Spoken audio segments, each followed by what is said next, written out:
Bwana Yesu asifiwe sana. Basi na katika siku hii ya leo nitakwenda kuzungumzia tu jambo moja ambalo linazungumza kwa habari ya ufufuo wa Yesu Kristo. Haleluya, haleluya. Nataka nizungumze na mtu mmoja kwa habari ya ufufuo wa Yesu Kristo. Inawezekana kuna vitu ambavyo vimekufa kwa muda mrefu, inawezekana kuna vitu ambavyo haviendi, lakini jioni ya leo Bwana anakwenda kuvifufua tena, maana ametuahidi baraka na uponyaji na uzima siku zote za maisha yetu. Twende hapa tukasome kile kitabu cha Luka 24 kuanzia ule mstari wa kwanza mpaka wa 12. Tutakwenda kusoma kwa pamoja. Unayesikia huko nyumbani, uko dukani kwako, unaweza ukafungua pamoja na mimi kile kitabu cha Luka 24 kuanzia mstari wa kwanza mpaka wa 12. Nami nitakutangulia kusoma. Biblia nayo inasema, hata siku ya kwanza ya Ijumaa ilipoanza kupambazuka, walikwenda kaburini wakiyaleta manukato walioweka tayari mbali na kaburi.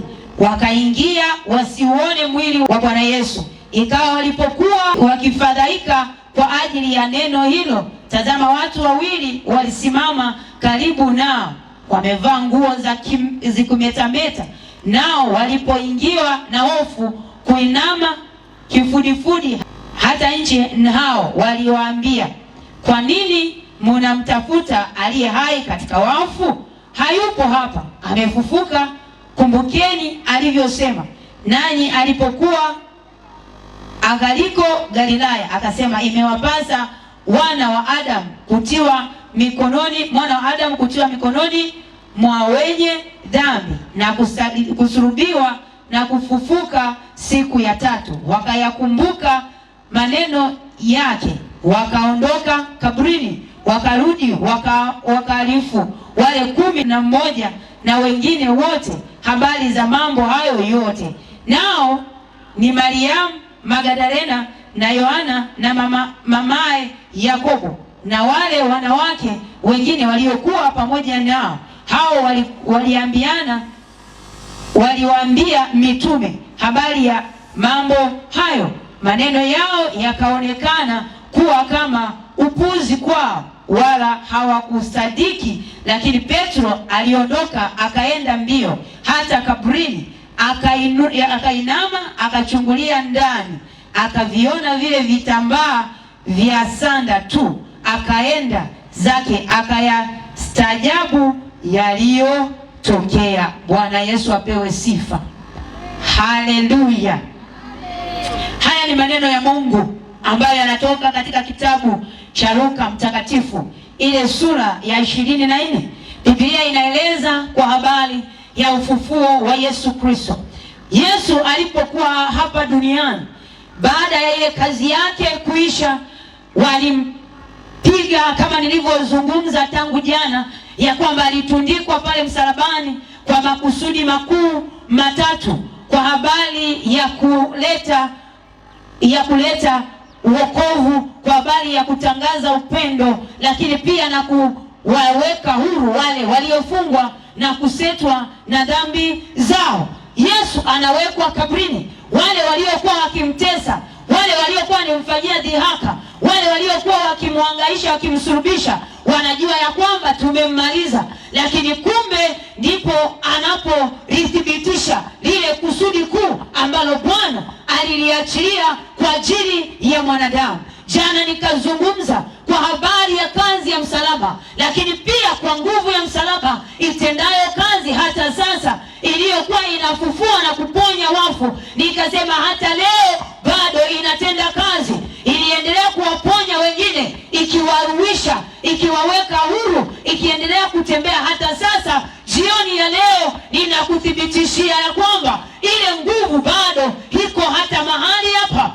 Ni namna gani Yesu Kristo anaonyesha upekee na mtu kuwa wa tofauti sana. Hakuna mtu yoyote duniani ambaye amewahi kufa halafu bado akaendelea kuishi, lakini historia inatuambia ya kwamba Yesu Kristo pekee ndiye aliyekufa na bado anaishi. Hata sasa anatembea, hata sasa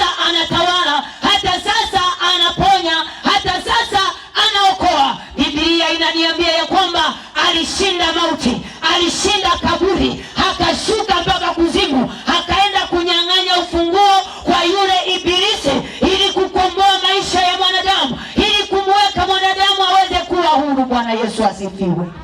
Haleluya, mtumishi wa Bwana. Yesu alishinda mauti, Yesu alishinda kaburi. Kaburi halikumweza, kaburi halikumweza, mauti haikumweza. Ndio maana hata leo tunazitangaza habari zake, ndio maana hata leo tunatangaza ukuu wake, kwa sababu bado anaishi, kwa sababu bado anatawala, kwa sababu bado anatembea. Ndio maana tunatangaza habari njema hata katika mji wa Masandale, mji wa Digidigi. Ninakutangazia kwenye Jumamosi ya leo ya kwamba yale yote yaliyozikwa na maadui, yale yote yaliyozikwa na wachawi, yale yote yaliyozikwa na maadui wote waliozika kwenye maisha yako, jioni ya leo tunakwenda kuomba na yote yanafufuliwa, maadamu Yesu yuko hai na anaishi leo, anatawala kila kilichokufa, kila kilichofukiwa na maajenti wote na mizimu na wachawi na waanga, leo kinakwenda kufufuliwa tena. Haleluya. Na hizo ndizo habari njema nilizokuletea jioni ya leo. Inawezekana waliulani mji wa Sandale, inawezekana waliutamkia mabaya, wakasema hamna kufanikiwa, wakasema ni mji uliojaa wachawi, ni mji uliojaa wanga, lakini nakuja na neno la Bwana, ninakuja na uweza wa Bwana katika siku ya leo, na kwenda kutamka ya kwamba kwenye mji wetu ni mji uliobarikiwa, ni mji uliojaa heri, ni mji wa mafanikio, ni mji wa kuinuliwa, ni mji wa kupenya, ni mji wa kustawi. Hakuna laana, hakuna mikosi, hakuna balaa. Waliotamka ya kwamba kwenye Masandale yetu hakuna mafanikio, kila unalolifanya haliendi, ninatamka jioni ya leo, Yesu wa Nazareti, maadamu alikufa akafufuka, wala usiogope. Hata ukiwa nyumbani, hata ukiwa kitandani, umehangaika, umeteseka sana, umefedheka, hujui ufanye nini, umepita kwenye hali ngumu kwa namna mbalimbali, jioni ya leo nakutangazia, hata anga linasikia, hata ardhi inasikia, hata hali ya hewa inasikia ya kwamba Yesu bado, Yesu yuko hai, Yesu yuko hai, anaishi leo, anaishi leo, anatembea hata sasa, anashuka na hudumia, ardhi zinakombolewa, wachawi wanataruki, mapepo yanakimbia, waganga wanakimbia, wanasujudu mbele yake, maana Yesu yuko hai. Haleluya, haleluya. Natangaza ufufuo wa Yesu jioni ya leo, na sisi tunakiri kwa uweza tuliopewa na Bwana ya kwamba kila kilichokufa hakitabakia pale kilipo. Yesu anakwenda kuinua hata vile vinyonge, hata vile ambavyo vimeshindikana, vinakwenda kuwezekana katika jina la Yesu. Anatamka, anasema, mnamtafuta aliye hai katika wafu. Sikiliza, sikiliza, sikiliza, sikiliza. Hakuna mizimu, hakuna kitu chochote kinachoweza kusimama juu ya mfalme Yesu. Haleluya, haleluya, haleluya. Maadamu umefika kwenye viwanja hivi, kila kitu kinakwenda kukaa sawa. Nikuondoe tu mashaka, hata wewe unayesikia sauti hii, ukiwa uko nyumbani, ukiwa uko mahali popote, Bwana anakwenda kukufufulia kila kilichokufa kwenye maisha yako, hata ikiwa ni biashara, hata ikiwa ni afya, hata kuna mambo hayaendi, leo vinakwenda kufufuliwa. Maadamu upo kwenye nchi ya Masandale, maadamu upo kwenye mji wa Digidigi, maadamu upo kwenye wingu la Same, maadamu upo kwenye Kilimanjaro, Yesu hajawahi kushindwa, Yesu hajawahi kushindwa. Anatembea hata sasa. Aliyefufua wafu, akamfufua Lazaro aliyekuwa kaburini siku ya tatu, akamfufua. Ndiye Yesu ninayemtangaza hata jioni ya leo.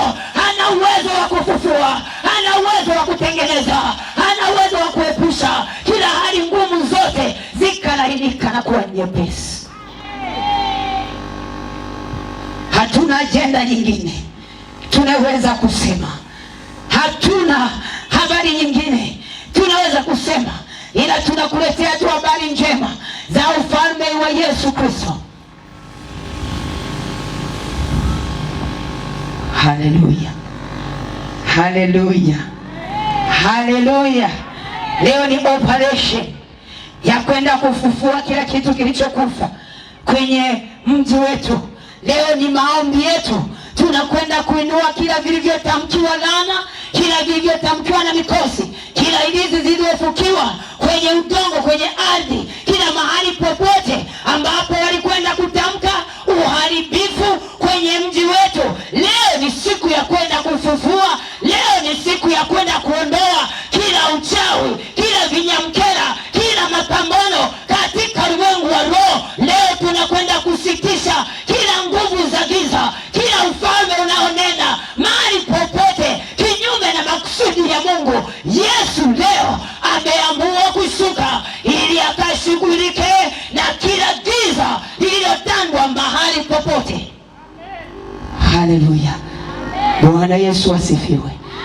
Haleluya. Haijalishi wamekwambia nini. Tumehubiri tangu siku ya Jumatano, tumekwambia kwa habari za wokovu. Ninaamini kama mwenye sikio amekwisha kusikia na mwenye kudhamiria amekwisha kuchukua hatua ya kuokoka. Na sasa Yesu anataka kuokoa mji wake, anataka kuachilia uponyaji. Wengine wanalala usiku, wanajikuta ni kama wanalima, wanalala usiku ni kama wanabebwa na majini, wanalala usiku ni kama wanatembea tembea, ni kama wanafukuzwa na vitu. Leo ni siku ya kunyamazisha hizo ngome za kishirikina. Tunakwenda kutikisa ufalme wa giza ili Yesu atawale mahali popote walipofanya ibada zao, walipofanya matambiko. Tunakwenda kutikisa ili Yesu haingie kati kila mahali, ili asawazishe, ili watu wa Mungu waweke huru katika jina la Yesu Kristo wa Nazareti aliye hai. Haleluya. Bwana asifiwe. Haleluya. Haleluya. Malaika wa Bwana akasimama akasema, mnatafuta nini? Wakasema, wakatetemeka, wakasujudu mbele yake. Akawaambia, mnamtafuta aliye hai katika wafu. Ndiyo hiyo neno ambalo unataka usimame nao leo, ya kwamba hata mimi niliyekuja kwenye makutano haya, niliyehudhuria kwenye hivi viwanja, na mtaka uwe Yesu aliyekufa, aliyekwenda huko kuzimu, akanyang'anya funguo kwa yule mwovu adui. Ninasimama na hilo neno, kila kilichofukiwa, kila kilichokufa kwenye maisha yangu leo natamka kufunguliwa katika jina la Yesu Kristo. Maana alienda kuzimu, akachukua funguo, akanyang'anya ule ufunguo, akakukabidhi wewe uliyekubali kumcha Bwana kuwa mwokozi wa maisha yako, na zile mamlaka alizoweka mikononi mwako unao uwezo wa kutamka na mambo yakatokea. Na hiyo mamlaka nataka uitumie jioni ya leo, ikatengeneze jambo jipya, ikatengeneze historia mpya, ikalete matokeo, ikalete badiliko. Haleluya. Bwana asifiwe. Haleluya. Kupitia wewe hata yule ambaye yuko kitandani hata kwenda kupona. Na ninakwenda kukwambia wewe, ni kuondoe mashaka uliyelala kwenye kitanda chako. Hata kama upo mahali popote, kila wakati unasumbuliwa na presha, kila wakati unasumbuliwa na kisukari, magonjwa nyemelezi, kila wakati na kila majira, haujawahi kupata unafuu, una miaka kadhaa kwenye hayo magonjwa. Ninapokwenda kumalizia mahubiri yangu, nitakwenda kuomba na wewe, na Bwana anakwenda kukuondolea. Ndicho nilichokileta jioni ya leo. Jioni ya leo, jioni ya leo ni uponyaji tu ambao unakwenda kutembea na kupita katika mji huu. Mungu wetu hazuiliwi na umbali, hazuiliwi na urefu, hazuiliwi mahali popote. Anapenya hata ukiwa mbali sana, ana uwezo wa kufika. Haleluya, haleluya, haleluya. Mungu wetu anaweza, Mungu wetu anaponya. Hakuna ugonjwa wowote unaoshindikana kwake, bali kwake yote yanawezekana. Lakini pia nikuambie, kama unasikia sauti hii, hebu mpe Yesu maisha yako. Endelea kujimimina mbele zake. Bwana hawezi kunyamaza. Alikufa, hata sasa yuko hai kwa ajili yako. Anamsaka mtu ambaye ana unyenyekevu, anapiga hodi kwenye moyo wako, anataka umpe nafasi. Ondoa nafasi za waganga, ondoa nafasi za dawa, ondoa nafasi za ilizi. Hebu mpe Yesu maisha. Hebu mkabidhi Bwana maisha yako, na atakuweka huru. Utakuwa huru kweli kweli, maana Biblia inasema mwana akiwaweka huru na mnakuwa huru kweli kweli. Ndio maana hatuhangaishwi na vitu vyovyote, hatuendi kufedeka. Tunapofanya kazi zetu tuna amani, tuna uhakika na Mungu tunayemwabudu. Wewe umekuwa na mashaka, kila unapotaka kufanya jambo unahisi kama unalogwa. Umekuwa na mashaka, unafanya lazima uwe na ilizi, lazima uwe na kitu kinachoweza kikakusaidia kama ulinzi kwenye maisha yako. Hebu mpe Yesu maisha. Hebu achilia maisha yako ili uweze kuwa salama. Biashara zitalindwa, afya italindwa, familia italindwa, kila unalolifanya litafanikiwa. Haleluya, haleluya. Anasema onjeni muone ya kuwa Bwana ni mwema. Wale walioingia kwake, wale walio kwake wameshashuhudia namna jinsi anavyotenda, utendaji wake wa kazi, jinsi ulivyo mkuu. Hata sasa na kualika mahali popote unaponisikiliza, onja uone ya kuwa Bwana ni mwema. Yeye amefufuka, hata sasa yuko hai. Alikwisha kufufuka, hata sasa anatawala. Ndio maana ana nguvu, ana uwezo, ana mamlaka. Tunapolitaja jina lake, tunapoita jina lake, mapepo yanataharuki, mizimu inatetemeka, mahali panatikisika, kila vitu vyote vinaanguka katika jina la Yesu. Maana ndani yake kuna uzima, ndani yake kuna afya, ndani yake kuna uponyaji, hata kufanya moyo wako kuwa mgumu. Onja uone, onja uone. Yesu ni mwema, Yesu ni mwema kwenye maisha yako. Hata kushikilia dini, hata kushikilia dhehebu, hata kushikilia vitu visivyokuwa na maana, visivyo na thamani. Mbebe Yesu kwenye maisha yako, ili akulinde, ili akutunze, ili uwe salama siku zote. Bwana asifiwe. Haleluya, haleluya. Na leo ni siku yetu ya 4. Mpe Yesu maisha yako. Salimisha vitu vyako kwa huyo mfalme, naye atafanya jambo kwenye maisha yako. Tangu tumeanza kupaza sauti kwenye hivi viwanja, umekuwa ukisikia, tazama, tumekuwa tukinena, lakini wakati mwingine umefanya shingo kuwa ngumu na moyo kuwa ni mgumu. Ni kushauri tu kwa moyo wa upendo, wokovu ni kubadilika. Kwa sababu hauwezi kuniambia mimi tayari nimekwisha kuokoka, lakini njia zako na mienendo yako haituonyeshi kama kweli ndani yako kuna badiliko. Wokovu ni kubadilika na kugeuka. Wokovu ni kuacha njia mbaya na kuanza kufuata vitu vilivyo vyema vinavyompendeza Mungu. Sasa wewe unaposema nimeokoka, lakini njia zako hazifanani na wokovu, tayari unachafua jina la wokovu. Maana wokovu maana yake sio kuhudhuria au kujiunga na dini au na dhehebu fulani. Wokovu ni badiliko la ndani linaloendana na matokeo ya maisha ya mtu, ili watu wanapomtazama wanaona kuna matunda yanayotokea. Kuna vitu ambavyo alikuwa havifanyi, lakini hawezi kuvifanya tena kwa sababu ameokoka. Sasa mimi napokushuhudia kwamba uokoke, unaniambia umeokoka, na huku bado unakunywa pombe, ni kama unafanya dhihaka. Hautofautiani na yule aliyempiga Kristo na kumtemea mate. Haujaelewa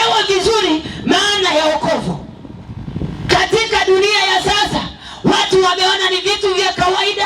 Tunapozungumza habari za kumpokea Yesu, wanasema hawa nao tumewachoka. Kila wakati wanazungumza mambo hayo hayo. Hata sisi tumeogoka, hata sisi tumesali, hatujiungi. Wokovu ni kubadilika, wokovu ni kugeuka, wokovu ni kuwa mpya, wokovu ni kupewa na sura mpya.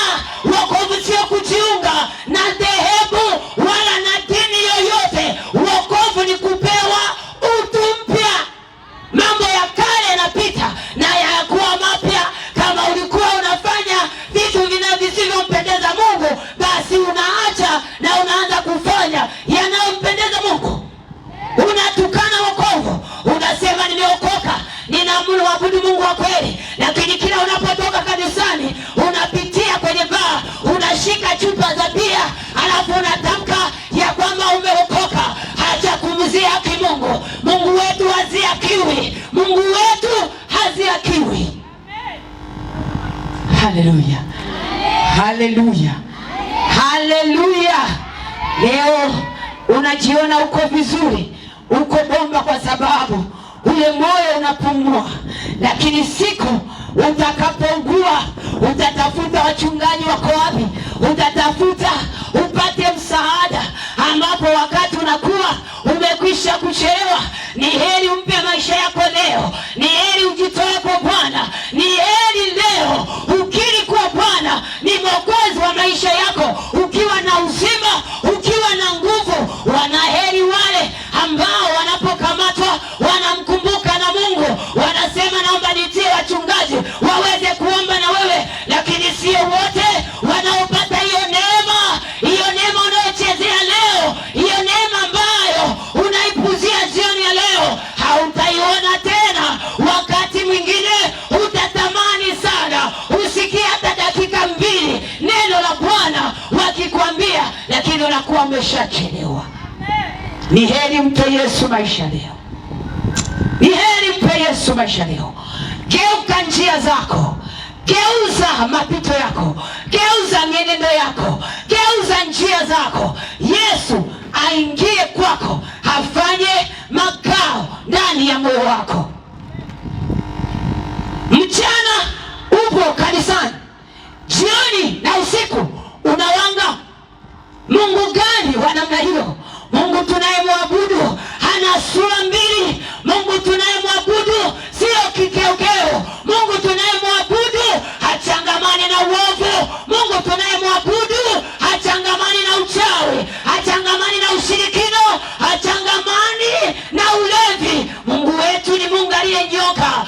Acha mambo yako, njoo kwa Yesu. Acha vitu vyako, mkimbilie Bwana. Yeye aweze kukuponya, yeye aweze kusalimisha maisha yako. Bwana asifiwe sana. Bwana Yesu apewe sifa. Nikazungumza tangu siku ya kwanza, hakuna anayeweza kumwona Mungu bila kupitia njia ya Yesu Kristo, maana alimfanya yeye kuwa kiunganishi na kutupatanisha na Baba yake. Maana yake mtu hawezi kuruka akamrukia Mungu bila kupita kwenye njia ya Yesu.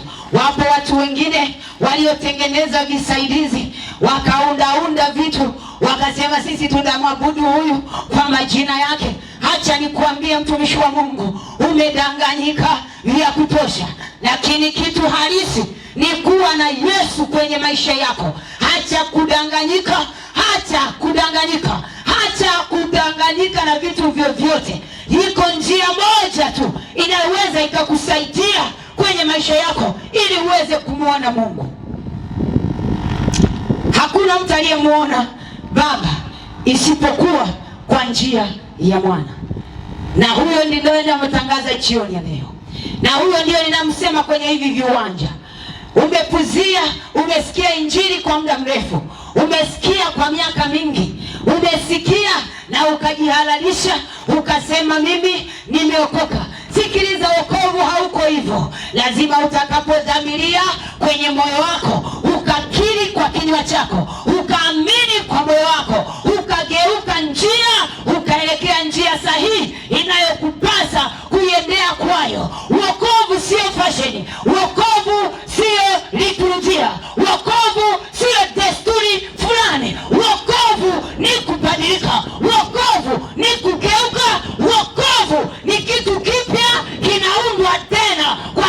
njia nyingine, kwa namna nyingine, kwa umbile lingine. Ndiyo maana hata tunapotembea wachawi wanaona ni vitu visivyo vya kawaida, maana hata sayansi, hata wachawi wote hawajawahi kufanya kitu ambacho mtu anapewa akiwa amempokea Yesu kuwa Bwana na Mwokozi wa maisha yake. Nina maana ya kwamba wachawi wanapomwendea wanaweza wakakuta amegeuka kuwa simba, amegeuka kuwa nyati, amegeuka kuwa moto, amegeuka kuwa maji. Kwa sababu gani?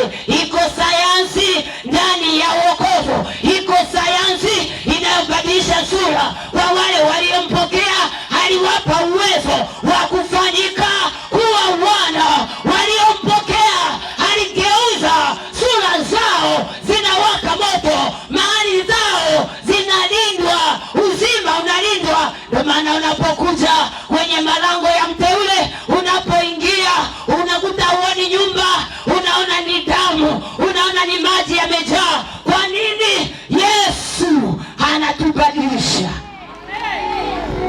anatupa sura nyingine, anatupa uwezo mwingine, anatufanya viumbe visivyo vya kawaida.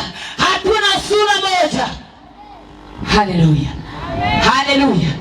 Wachawi eti nao wakajaribu ya kwamba nao wajaribu kujigeuza kama Farao alivyofanya, lakini kazi zao zilikoma, wakashindwa kuendelea, kwa sababu knowledge yao, ufahamu wao hauwezi ukafanana na mfalme Yesu wa Nazareti. Wanafanya kulazimisha, lakini bado hawakuweza na hawatakaa hawawezi, kwa sababu yeye ni mfalme.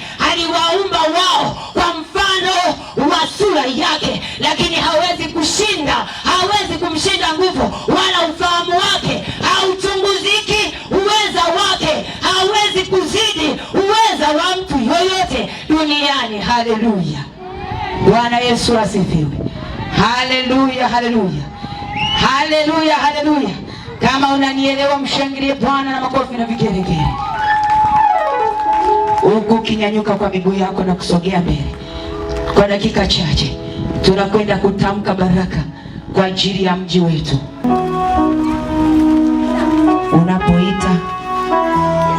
Unapomwita Mungu kwa ajili ya mji huu, mwite Mungu hata kwa ajili yako wewe mwenyewe.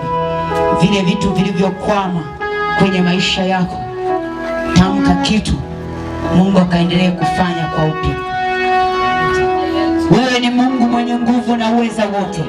Tazama Bwana, tunakuja mbele zako kwa wakati na majira haya. Mungu, kama wewe Mungu ulivyokwenda kunena ya kwamba Yesu utakufa lakini siku ya tatu utafufuka, Baba, tazama tunakuja mbele zako na tumehakiki Bwana ya kwamba ni kweli ulikufa Bwana ukafufuka, hata sasa Bwana unaishi.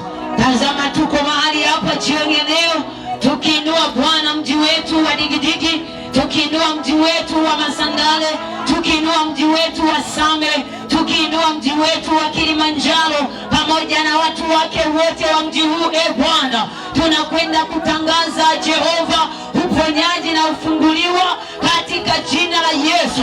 Nami nasimama Bwana, na muinua mbele zako yule mama ambaye kwa sana dakika hii yupo kwenye kitanda chake, anaumwa Bwana, hajiwezi, ameenda hospitalini, wamemwambia ya kwamba haiwezekani, lakini wewe Bwana bado unaweza kumgusa, kumponya, unaweza kumpa afya, unaweza kumpa uzima, kwa maana wewe ni Mungu wetu uliyekwenda Bwana, uliyeshinda mauti, uliyeshinda kaburi, uliyeshinda Bwana, ukarudi na funguo mkononi, ukatupa mamlaka Jehova, ukasema mtakanyagange na nyoka, ukasema na juu ya mwamba huu nitalijenga kanisa na wala milango ya kuzimu haitaliweza. Tunasimama kinyume Bwana na kinachojudulisha kwenye anga na kwenye mji wetu katika jina la Yesu. Yuko baba yule Bwana anateseka usiku na mchana,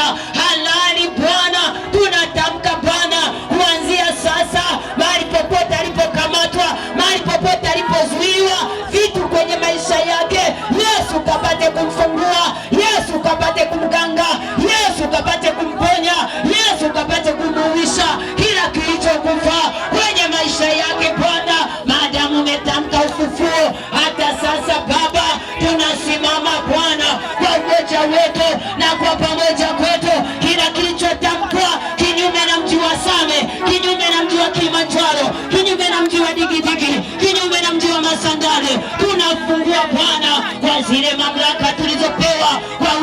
tuliopewa tunakwenda kufungua katika jina la Yesu. Kila malango yaliyofungwa, kila malango yaliyofungwa katika jina la Yesu, katika jina la Yesu tunawafungua watu wa mji huu waliokamatwa Bwana kwenye fahamu na mioyo yao, waliofunga Bwana hawezi kutazama, wakapofushwa macho hawezi kuona nuru katika jina la Yesu. Tunashambulia roho zote zinazokamata fahamu zao na macho yao ili wasitazame. Oh Yesu, tunasogea kwako.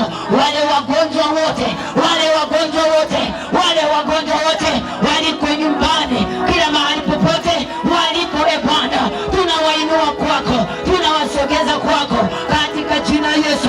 Baba, ukawaponye. Tunawatakia watu wa mji huu baraka zako, uzima Bwana, kufunguliwa, uponyaji katika jina la Yesu. Ponya mji wetu, ponya mji wa Same, ponya mji wa Digidigi, ponya mji wa Masandare, ponya Bwana Kilimanjaro, ponya Same yote, ponya Jehova katika jina la Yesu. Ponya Bwana, ponya Jehova. Tunatamka uponyaji, tunatamka uponyaji katika jina la Yesu, katika jina la Yesu, katika jina la Yesu.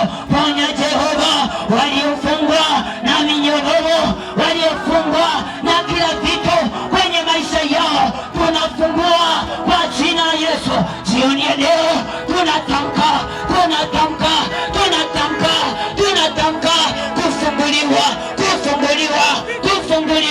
kufunguliwa. Tunashambulia kila maneno, tunashambulia kila laana, kila mikosi, kila balaa, kila nguvu zote zinazoinuka kinyume na mji wetu Baba. Tunasimama katika jina la Yesu. Tamka mpendwa, ni majira ya kutamka, ni majira ya kutamka. Kwa tamka baraka, hebu tamkie baraka mji wa Digidigi, mji wa Masandare. Usifunge kinywa chako. Bwana amekuamini, amekuokoa wewe ili uweze kutamka baraka kwa ajili ya uzao wa Masandare, wa Digidigi, watu wa mahali hapa katika jina la Yesu. Rapasakata yamando rikarabasakata rekeseketeriko riporobosaka yeketerikaraba reposakata yamando katika jina la Yesu. Anafufua kila kitu, anafufua vilivyokufa, vinainuliwa vilivyokufa, vinainuliwa vyote, kila kilichokufa kinafufuliwa kwenye mji wetu, vinavyopatikana mahali pengine lakini Same wakasema iwezekane. Inawezekana jioni leo, inawezekana, inawezekana. Rakasakata reposakata rikarabasaya rekesekete. Urejeshe Bwana, urejeshe Bwana, urejeshe Bwana, urejeshe Bwana wa kila kilichoibiwa, kila kilichopotea, kila kilichoibiwa. Rikasakata rapasakata. Kuna afya ziliibiwa, kuna uzima uliibiwa, kuna ufahamu uliibiwa, kuna macho yaliibiwa. Hawezi kutazama, hata anaposikia injili anaona ni kama kelele zinapigwa kwenye masikio yake. Kuna vitu vimeibiwa, kuna vitu vimeibiwa, kuna macho yamepofushwa, hayawezi kuona nuru, kuna giza limetanda.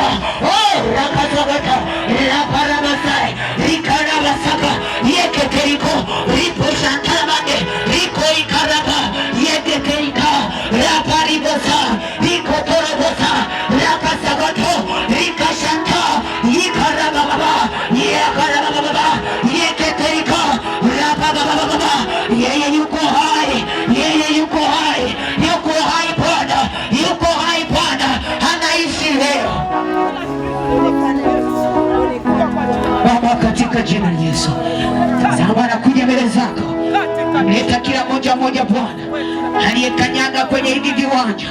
Baba, wewe ndio unaijua vyema analolipitia, mateso aliyonayo. Natamka Bwana majeshi, kila kitu chochote kinachosimama mbele yake kama mlima, kama mateso, maadamu umesema ya kwamba kawaambie wanangu ya kwamba Yesu amefufuka. Kama ameweza kufufuka, hata sasa na uwezo wa kufufua hata vilivyokwenda kufa kwenye maisha ya mtu. Anasema malaika mnamtafuta aliye hai katika wafu. Tunatamka uhai, tunatamka uhai, tunatamka uhai, tunatamka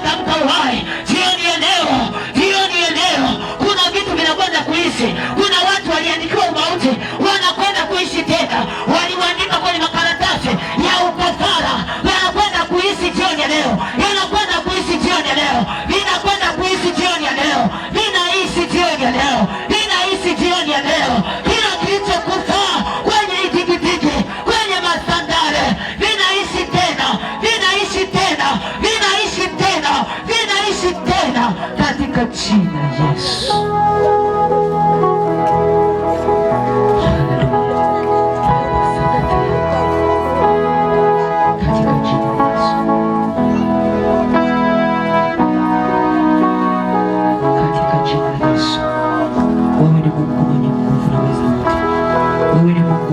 Wewe ni Mungu unayetawala. Wewe ni Mungu usiyeshindwa. Wewe ni Mungu uliye mwaminifu. Wewe ni Mungu uliye tumaini. Haujawahi kunyamaza na hautakao nyamaze. Jiombee tu mwenyewe jioni ya leo. Tamka lile lilokuwa sugu kwako. Mwambie tu Bwana amefufuka na anaishi ndani yako. Lisisimame tena kama mlima mbele yako. Una uwezo katika kutamka katika jina la Yesu. Usisubiri tu kuwekewa mikono. Maneno yako yana nguvu isiyo ya kawaida katika jina la Yesu.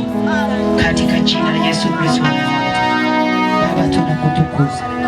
Tunaomba Bwana wa majeshi ukaendelee Bwana Mungu kufufua kila vilivyokufa kwenye maisha yetu.